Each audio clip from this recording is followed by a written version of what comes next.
अभी तो एक बात बताओ, जब पायलट गाड़ी अलाउड नहीं है, जब पायलट गाड़ी चल रही है, बीजेपी के बिना तो एक पत्ता भी नहीं हिल सकता।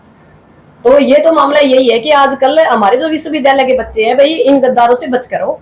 इनका पुराना कांड है, मैम कांड याद होगा, कंडाला कांड याद होगा। हो सकता है हरियाणा को दोबारा जलाने की कोशिश कर रहे हो, कोई नया कांड करने की कोशिश कर रहे हो। ये सत्ता मान कहता है पूरा हरियाणा में भी आग लगा सका है। तो जो विश्वविद्यालय के जो विद्यार्थी हैं, जो इनके गले लायक है ना, जय जय बोला भाई, ये किसी के नहीं है। आप लोगों का निवेदन है, अपने बच्चे, हमारे जो बच्चे हैं जो विश्वविद्यालय में पढ़ रहे हैं, कहीं भी पढ़ रहे हैं बार बार, क्योंकि आपने पता कभी कुछ करा है कभी कुछ करा है, कभी 2 गमले टूट गए तो 1 गमला नहीं टूटा। इन बच्चों से हमें एक बात कहना चाहूंगी, पढ़ लिख कर अपना करियर बनाओ, अपने माँ बाप की तरफ देखो, अपने गाँव की तरफ देखो, इनकी तरफ मत देखो। ये तो लुटेरा वर्ग है, इनका तो कुछ नहीं बिगड़ना। आप लोग अपने फिर जाइयो के किस्सा में उलझे। सिकम जी, आपने कहा कि दुष्यंत चौटाला की जो पायलट गाड़ी है उसका ड्राइवर की जो ड्यूटी है गार्ड में थी, जो ड्राइवर कौन था? ड्राइवर तो दुष्यंत चौटाला बताओगा ना, वो तो काम दुष्यंत चौटाला का है। हम तो चाहते हैं कि सरकार उसकी इंक्वायरी करे कि दुष्यंत चौटाला ने किस दबाव से उस नॉर्मल इंसान को उठा के ड्राइवर बनाया। 27 तारीख को छात्रों की जो मीटिंग भी है जी, नहीं वो छात्रों की नहीं है, वो दुष्यंत चौटाला की है। वो अपनी ताकत दिखाना चाह रहे हैं। तो मैं आम लोगों से कहती हूँ कि भ्रमित होने की जरूरत नहीं है। जो बच्चे हैं, बच्चों का कोई कसूर नहीं है। कल यदि बच्चों के ऊपर कोई भी दिक्कत आएगी, हम बच्चों के साथ लड़ने के लिए, उनकी पैरवी करने के लिए, जहां भी बच्चों की जरूरत होगी हम अलग। पर उन बच्चों से एक निवेदन है कि दुष्यंत चौटाला और दिग्विजय चौटाला नहीं होना चाहिए उस मीटिंग में।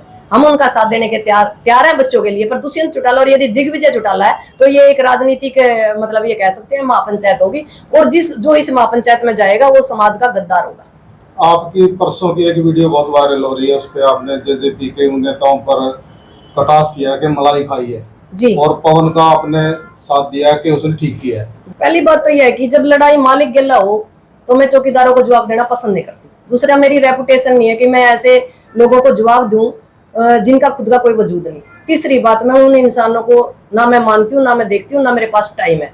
और बेवायदा मैं आपको एक बात कहूँ, मैं उस इंसान को जानती नहीं हूँ। क्योंकि एक बात बताऊँ, मैं लगातार सोशल मीडिया पे या नॉर्मल इंसान या सामाजिक नीति के अंदर 20 साल से हूँ। पता नहीं कितने लोग आते हैं, कितने लोग जाते हैं, सुबह से शाम तक मेरे साथ के लिए या मेरे को प्रमोट करने के लिए भी 20 वीडियो आती हैं, 10 वीडियो मेरे खिलाफ भी आती है। मैं किस किस को देखूंगा? मैं नहीं जानती जी, मैं नहीं जानती ऐसे किसी नाम को भी कोई है ऐसा कोई इंसान मेरी जिंदगी में कभी रहा होगा तो एक अलग बात है, क्योंकि वक्त के साथ मेरा आगे बढ़ने का काम है। अब एक बात बताओ, मेरी लड़ाई दिल्ली की है तो मैं उचाना थोड़ी आऊंगी। जब मेरा मुंह मैं रोहतक जा चुकी हूँ और आपने वो उचाना है जो, तो मैं उचाना नहीं आ सकती ना जी, मैंने तो दिल्ली जाना है ना। तो मेरा यही जवाब है कि जो ये नहीं, बहुत से ऐसे मामले हैं जहां वो अपने लोग वहां अपने पालतुओं को छोड़ देते हैं। मैं कहूंगी कि मालिक इनको टुकड़ा टाइम पे दे और अपने पालतुओं को अपने लिए पाले, मेरे लिए पढ़ने की जरूरत नहीं है। और यदि मैं जवाब देने पे आऊंगी तो फिर जवाब का अर्थ नहीं छोड़ूंगी कोई। सिकम जी, हरपाल बिश्नोई की मृत्यु को लेकर क्या कहना चाहूँ, उसकी जो घरवाली का जो बयान है? नहीं, मैं उस बहन के साथ हूँ बिल्कुल। यदि उसके साथ ज्यादती हुई है और पवन की वजह से कोई समस्या आई है, और यदि कोर्ट उसको ये कहता है कि हाँ पवन की वजह से उसको दिक्कत आई है, तो मैं उस बहन के साथ खड़ी हूँ, ना कि पवन के साथ। पर इस मामले में, सिर्फ दुष्यंत वाले मामले में पवन के साथ खड़ी हूँ। इसका एक मामला है कि ये हमारे परिवार के बच्चे हैं, किसान वर्ग के बच्चे हैं। मतलब पुलिस को जब हमारे ऊपर लाठीचार्ज करने के लिए कहते हैं तब तो पुलिस सही है, और जब पुलिस इनको पलट के जवाब देती है तब पुलिस गलत है। तो क्या मतलब 2 तरीके से काम कर रहा है प्रशासन और शासन।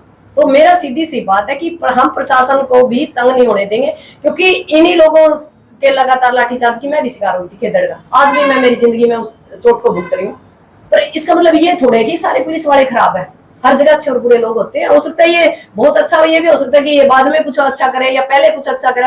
हम किसी की पैरवी नहीं कर रहे हैं, हम सिर्फ एक जो दुष्यंत बड़ा मामला है इसकी पैरवी कर रहे हैं, क्योंकि इसकी वजह से हमारे विश्वविद्यालय के बच्चों का करियर खतरे में है, और जो हमारे मुद्दे, उन मुद्दों को भटकाने का कहीं ना कहीं संकट और हरियाणा को जलाने की एक साजिश रची जा रही है। नहीं है।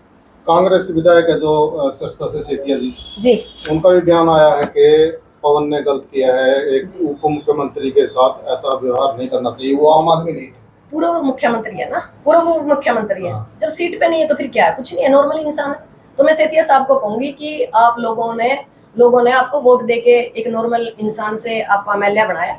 आपसे निवेदन है कि आप आम लोगों की पैरवी करिए। मैं दोबारा से कहती हूँ, जब भी लुटेरे वर्ग के ऊपर कोई भी दिक्कत आती है तो सारे लुटेरे, सारे चाहे कोई भी पार्टी हो, चाहे एक दूसरे के दुश्मन हो, वो एक ही जगह तो शादी में रोटी पानी, मतलब ये कह सकते हैं कि खाना पीना खाते हैं।